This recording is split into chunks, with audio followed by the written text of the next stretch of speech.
Unboxing tayo, guys. Yung mga freebies si Zeus. Kakakain capybara. Dapat nakapurchase ka ng 350 with handcrafted drink. Handcrafted drink.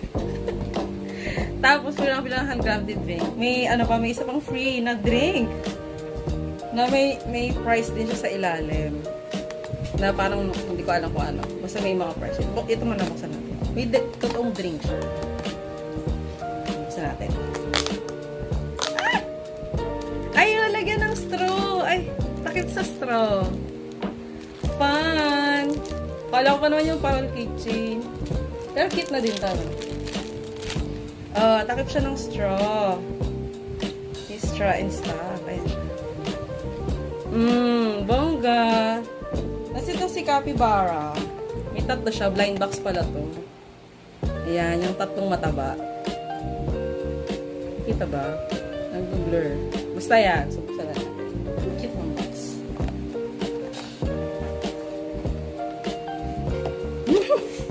Kaya na makita. Naka-cover mo. Ah, yung green! Ang chums-chums naman nito. Ang cutesy.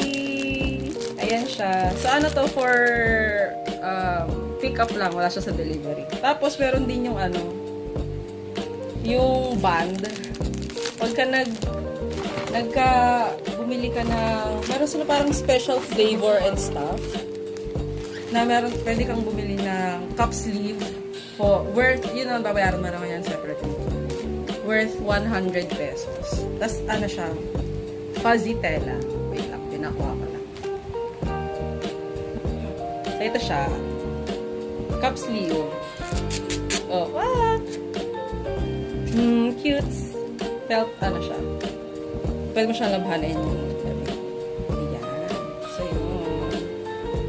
Sus Coffee. Download nyo na yung app. Marami itong freebies and stuff. Bye!